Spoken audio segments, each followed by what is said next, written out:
Hey you, I challenge you to a Pokemon battle. Oh, so you're like that wannabe red guy. You don't talk. Well, that's fine. Let's go, Typhlosion! Wait, what? Typhlosion, no! F this.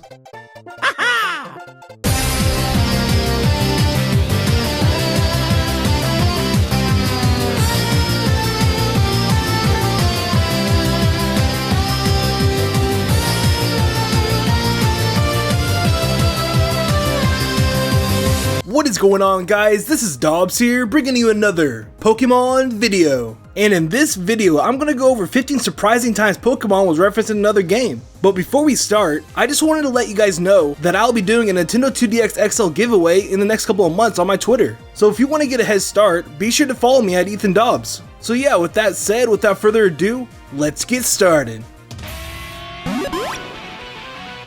Starting off this list, we have Elder Scrolls 3 Morrowind.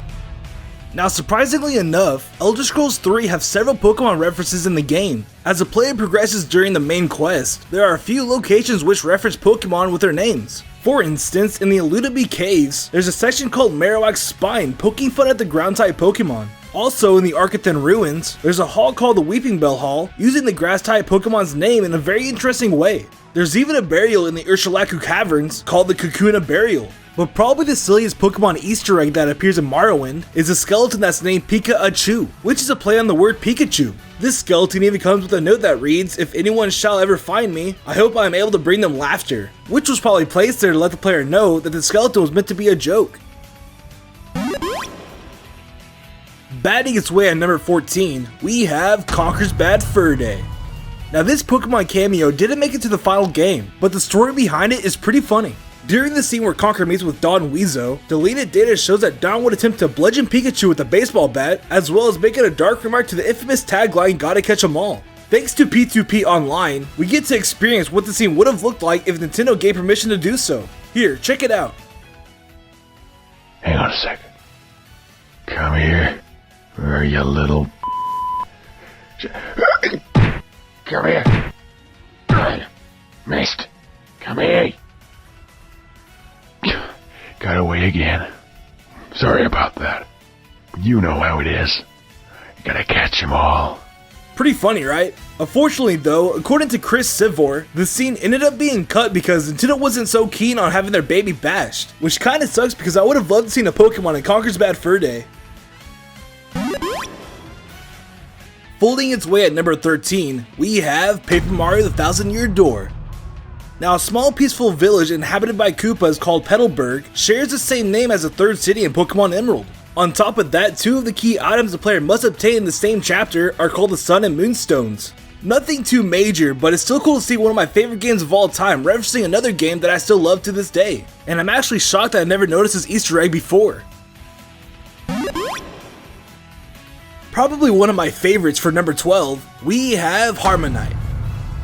Now HARMOKNIGHT is a rhythm platform game made by the same developers that created Pokemon. And the cool thing about this game is that it features 5 bonus levels that include Pokemon music. Some of the themes being the Generation 1 Gym Battle,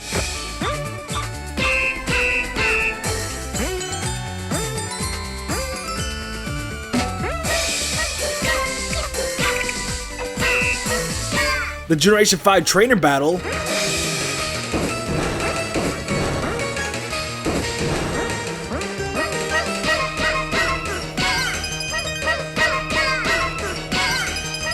the Generation 5 Gym Battle,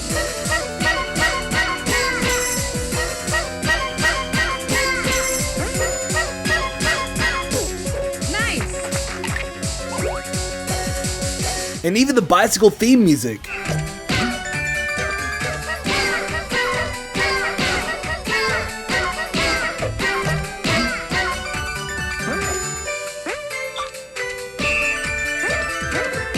Pretty awesome. Driving in at number 11, we have Grand Theft Auto. Now in Grand Theft Auto San Andreas, there's a particular gift shop that features a familiar poster with Ash Ketchum, Pikachu, and Squirtle. Unfortunately though, the story is completely inaccessible and plays no role in the storyline whatsoever. But some fans theorize that the reason why this gift shop remains closed is because San Andreas takes place during the year 1992, and Pokemon wasn't released until 1996. Another cool Pokemon reference that appears in the latest Rockstar game, Grand Theft Auto 5, takes place where if you look behind the Infernus automobile, you'll notice that the tail lights resemble Pokeballs. A small reference, but satisfying. Launching in at number 10, we have Super Mario Galaxy.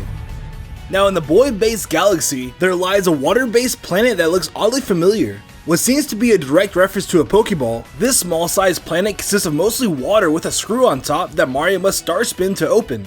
Probably referencing a Pokemon inside, a power star guarded by 2 pulse-waving generating machines must be obtained in order to complete the level. However, some say it's not a Pokeball, but instead a fishing bobber. But to me, it definitely shares the same characteristics as a Pokeball with a Pokemon inside, which is pretty unique. Fighting in at number 9, we have SKULLGIRLS. Now in this two-dimensional fighting game, there are a lot of references to various titles ranging from Final Fantasy to even Pokemon. For instance, when a player wins a match without taking damage, the announcer will say it's super effective. I give the orders. It's super effective. There's even a minor character from the story mode named Molly that's modeled after the Pokemon Wobbuffet. Also, there's a character named Double who has the ability to transform into their opponent, which conveniently enough has a costume based off the Pokemon Ditto. And to top it off, the character Peacock has several lines that reference various animes including Pokemon. It's time to duel! A wild schoolgirl appears. Airborne Shino Jutsu? Optimal, I choose you!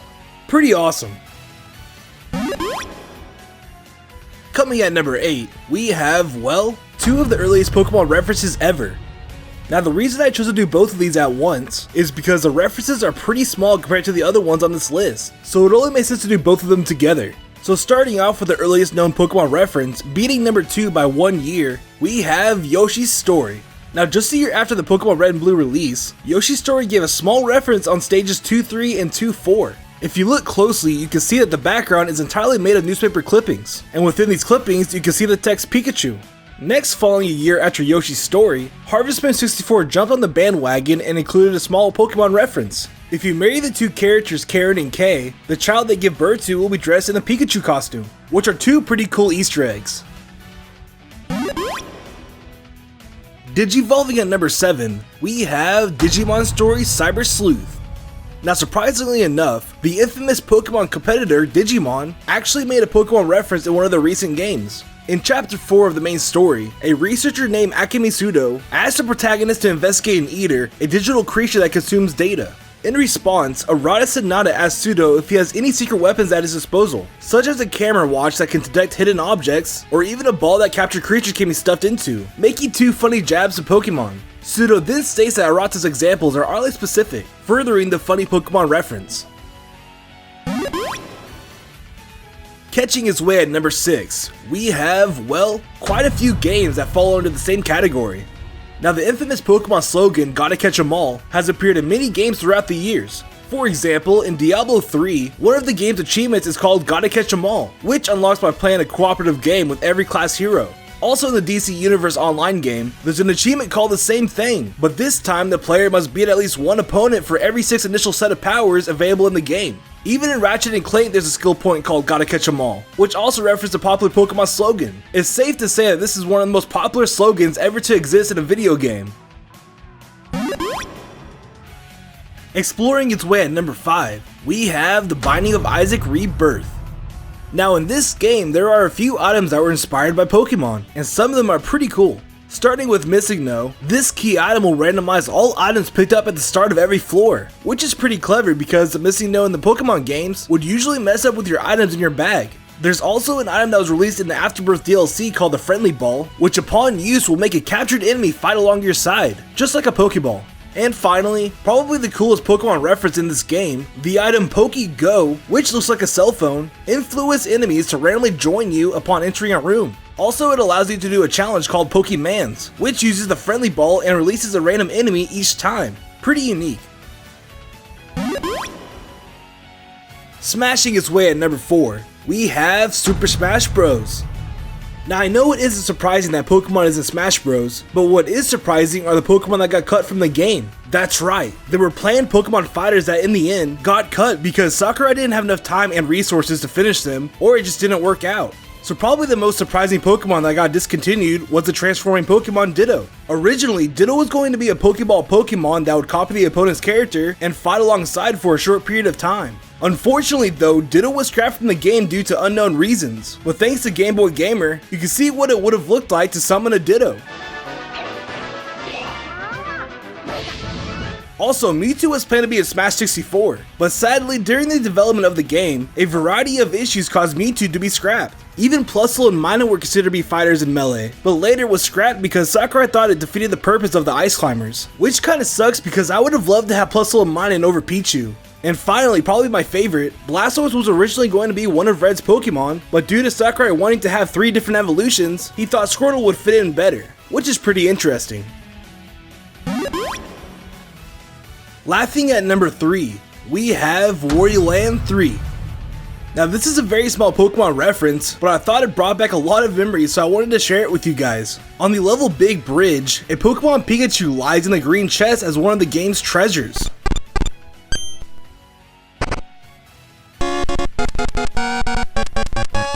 And the reason why this is such a nostalgic trip is because it's based off the virtual pet step counter back from the late 90s, which at the time was one of the coolest things ever.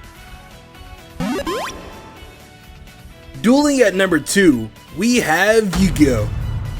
Now I know that Yu-Gi-Oh! Isn't technically a video game, but I couldn't pass up this opportunity to show you guys this awesome Pokemon reference in one of their cards. On January 15th, 2015, Yu-Gi-Oh! Released a spell card titled A Wild Monster Appears. This card allowed the player to freely special summon a monster if no monsters are on their side and the opponent is controlling at least one monster, basically referring to a Pokemon single battle. I thought this was so cool that I actually bought one online because they only go for $1, which to me was well worth it. Walking in at number 1, we have Animal Crossing. Now this reference is very similar to the Wario Land 3 Pokemon Pikachu reference. In the game, sometimes villagers may accidentally leave belongings with another villager and will request the player to return their items. One of the possible items that can be lost is the Pokemon Pikachu 2GS, which is the upgraded version of the Pokemon Pikachu seen in Wario Land 3. Unfortunately though, the player can't get one for their own, and is only available to see on the Nintendo GameCube. Not a big reference, but still pretty cool. So now you know. I hope you guys enjoyed the video. Be sure to leave a like if you did, I appreciate it a ton. And also, if you're enjoying the channel, be sure to subscribe. And if you want to follow me on Twitter for fan interactions, video updates, and other cool stuff, follow me at EthanDobbs. And for the question of the day, which Pokemon reference was your favorite? Be sure to let me know down below in the comments. I can't wait to see what you guys have in mind. And I'll see y'all next time. See ya.